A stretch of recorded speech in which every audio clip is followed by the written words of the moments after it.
Estamos começando a nossa série de entrevistas com o astrólogo e psicoterapeuta junguiano Sueli Murdoco. Nós estamos nessa série de 12 encontros, todas as sextas-feiras, nas nossas redes sociais e no YouTube, sobre os 4 elementos da natureza na astrologia e no tarô. E o tema de hoje, eu já vou entrar de sola. Quais são os elementos mais enfatizados no mapa natal? Porque eu, por exemplo, adoro no YouTube ver o meu signo, eu sou leão. Aí eu vejo, né, astrologia e tal, e eles sempre falam, mas se você é de leão, mas você pode ver seu ascendente, sua lua, né? Então, assim, quais são os signos realmente que importam? Não é que importam, mas que são os mais importantes, assim, no nosso mapa natal? Olha, como a gente já veio, né, dos nossos outros encontros, o Sol é o centro. O Sol significa o self, vamos dizer assim, o centro do mapa, o teu centro racional, como o Sol é o centro do nosso sistema solar, tá? Então, para dar essa magnitude. Então, o Sol a gente considera dominante, mas ao mesmo tempo a Lua também é. Porque a Lua é a nossa parte irracional, o nosso lado inconsciente e muito importante.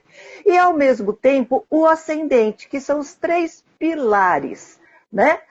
O ascendente, a gente em outras lives já falou, mas rapidamente, é como a gente se apresenta ao mundo, né? Como a gente gosta de ser percebido, como os outros nos veem e como a gente começa as coisas. Então, esses são os 3 pilares da astrologia. E esses elementos são muitíssimo importantes dentro dessa avaliação dos elementos.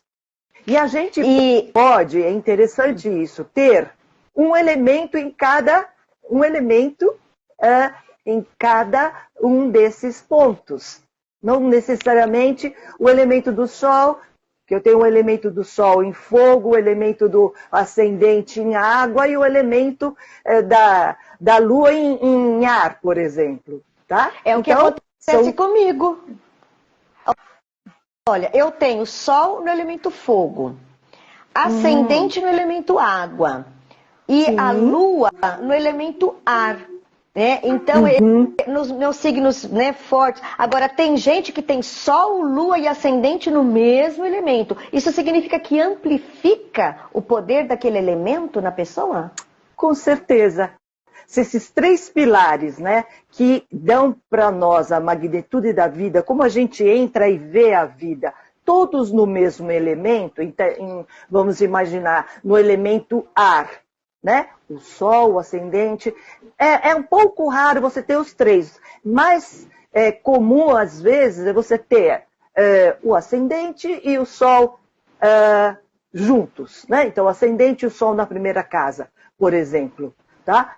Mas poderia ser a Lua, não tem problema, né? Não seria, poderia acontecer, dependendo da hora que você nasce, muitas vezes esses 3 estariam juntos. E isso dá ênfase, sim.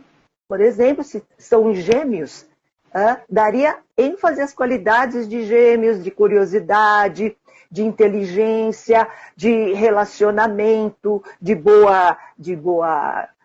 bom discurso, né? De conversar e tudo mais, de curiosidade. Então, tudo muito lá. Então, eu sinto gêmeos, eu me apresento como gêmeos e sou gêmeos. Então, de alguma forma, eu sou muito... genuíno, né? É uma pessoa genuína, muito ela, daquele jeito, é isso. O resto, né, os outros elementos são menos representativos, ela tem menos consciência disso, mas o ar é com ela mesma.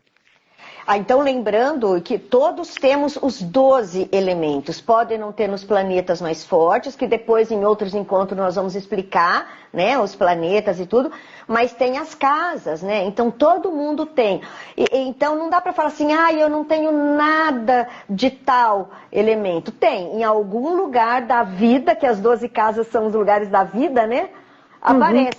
E como a gente estava falando agora, né, do excesso de um elemento. E quando tem falta de um elemento? Faz um mapa e vê que tem pouca presença daquele elemento.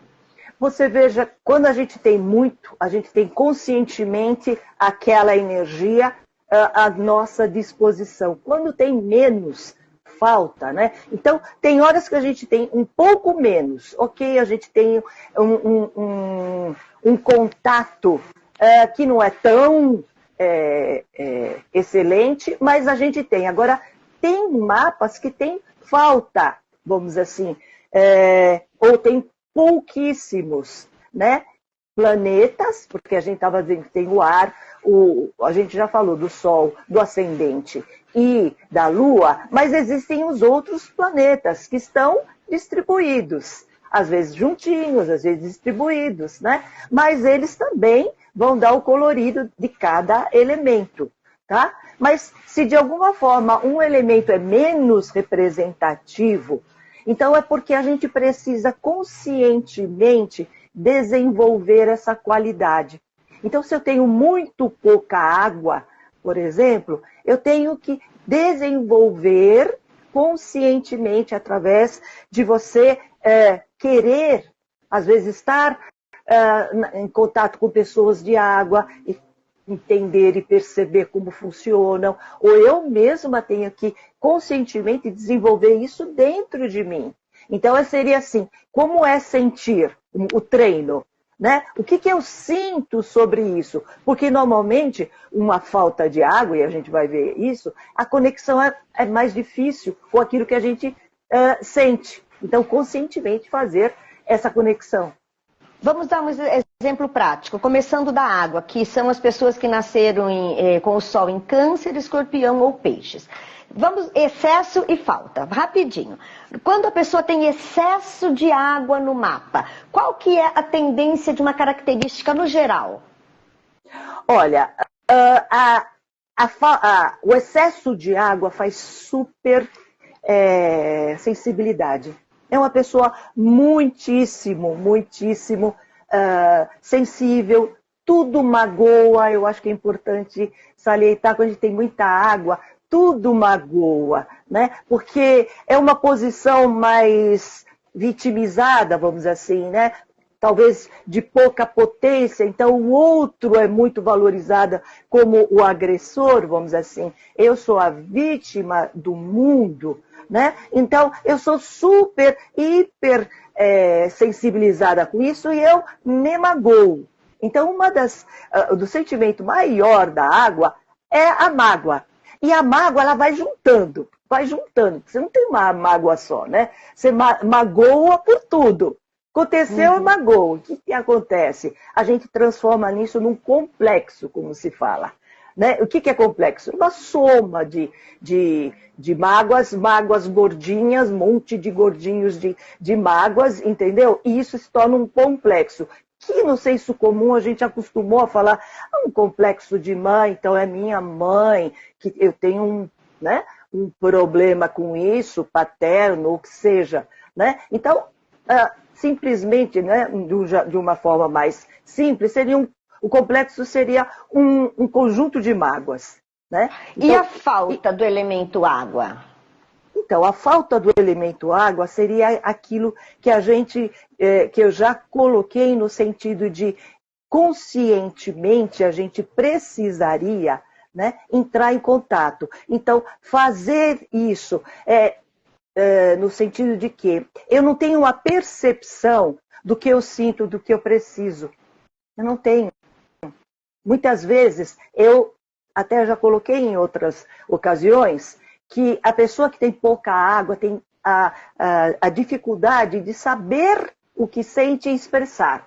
Então se pergunta, o que é que você sente a respeito disso? Né? Qual é o teu sentimento? Ela fala, não, eu penso que... né?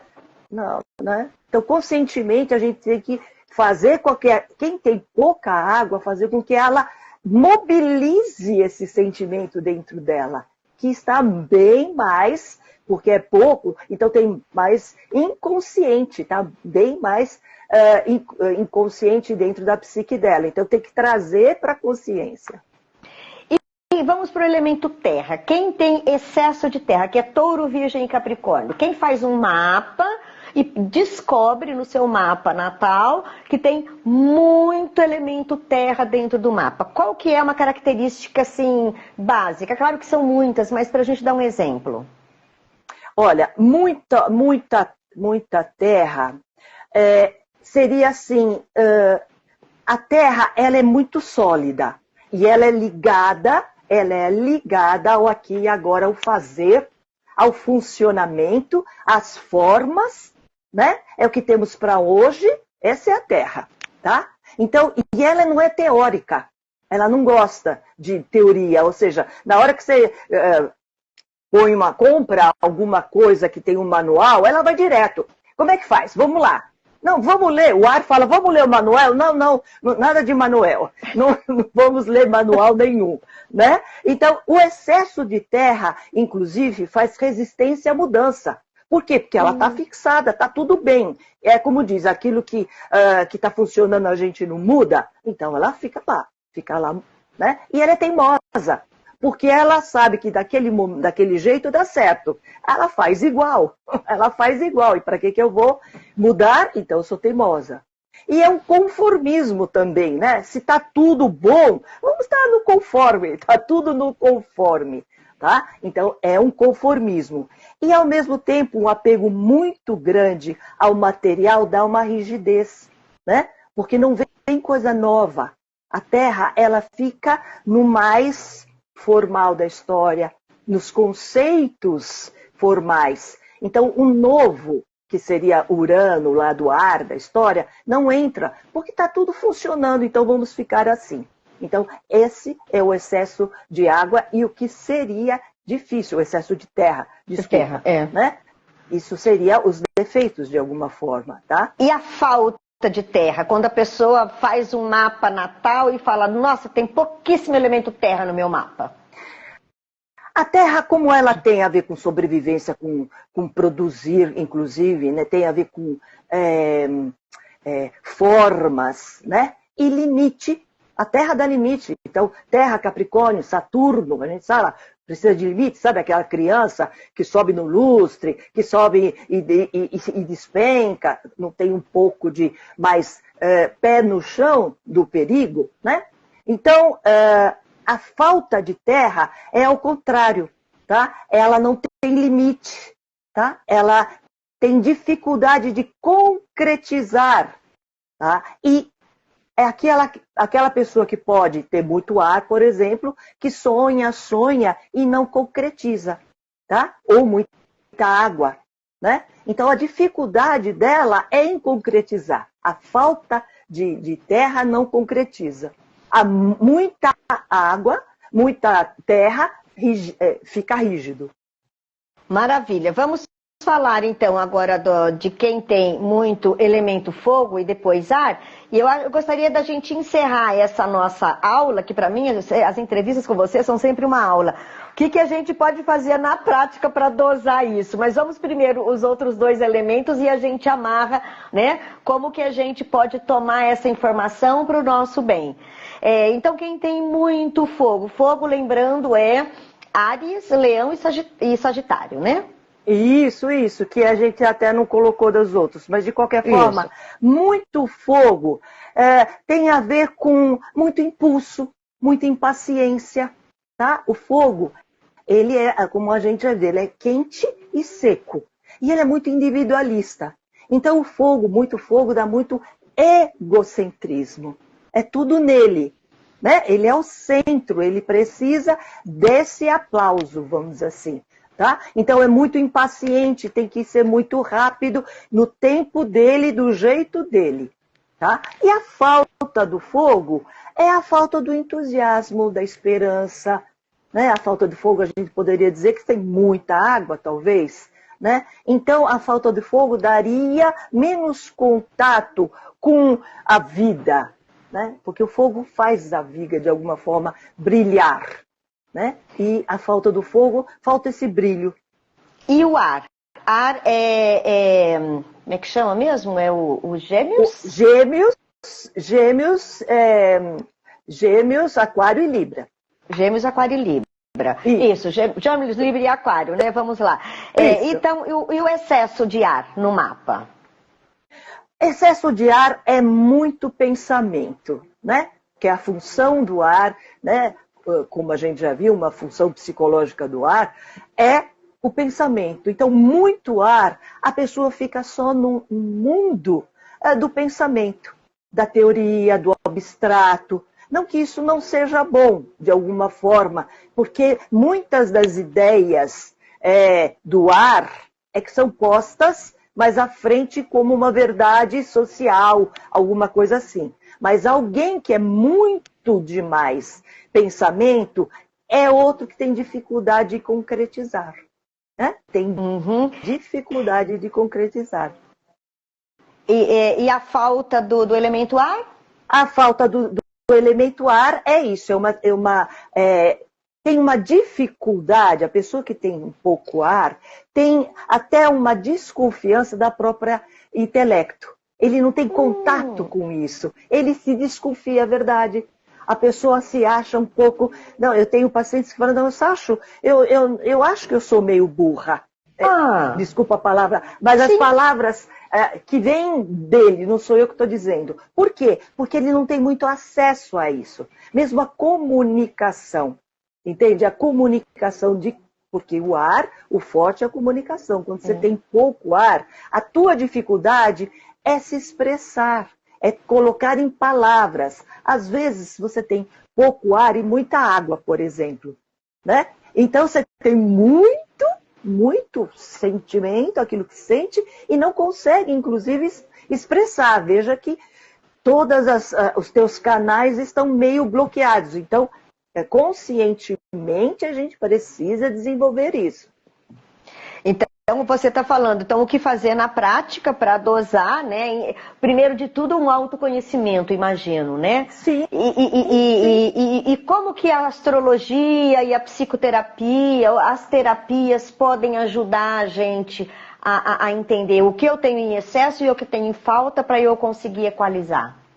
Normalmente, a gente tem que entrar principalmente essa percepção e essa compreensão que isso está faltando. Então, a astrologia, ela tipo que materializa, porque ela, o mapa aponta. Então, os elementos estão apontando exatamente e dá uma noção mais viva do que é. E a psicologia não tem desta maneira, mas ela, em analogia, ela desenvolve, né? Desenvolve sabendo que isso acontece, então ela vai lá, faz com que essa pessoa tenha essa percepção consciente e ela vem com a queixa. Normalmente, por exemplo, uma pessoa que tem pouco ar, né? Ela vem com a queixa. A minha queixa, eu não consigo me relacionar, eu estou tímida, eu não consigo me expressar.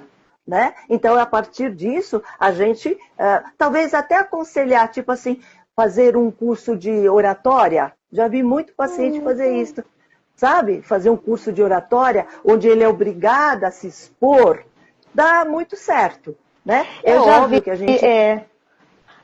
vi pessoas que assim, perceberam isso nas crianças e colocam, por exemplo, para um curso de teatro. Entendeu? Eu acho que no primeiro momento vai ter resistência, né? Porque não, eu não sei, eu não consigo. Mas conscientemente você fala, não, isso é meu desafio. Nossa, isso brilha e a pessoa se desenvolve muito interessantemente, sabe? Junto, vamos imaginar, se precisar de um acompanhamento, dela entender de onde vem toda essa timidez também, né? Ou esse medo, né? Do se expressar, a coisa vai que vai. Maravilha. A gente fica por aqui então, dizendo, né, lembrando que é uma série de 12 episódios, então no próximo encontro a gente vai dar sequência. E aí sim, é que a gente vai continuar quais os elementos mais enfatizados no mapa, mas aí colocando o Sol, ascendente, a Lua, aquele que a gente começou, né? A gente vai continuar e complementar no próximo encontro. Super agradeço, né? E lembrando que nós temos aí na nossa playlist no YouTube e também nas redes sociais da Sueli, nas minhas redes sociais também, é possível acompanhar desde o início essa nossa série sobre os 4 elementos da natureza na astrologia e no tarô. Muito obrigada, Sueli. Sempre um prazer, Alzimar. Beijo. Beijo.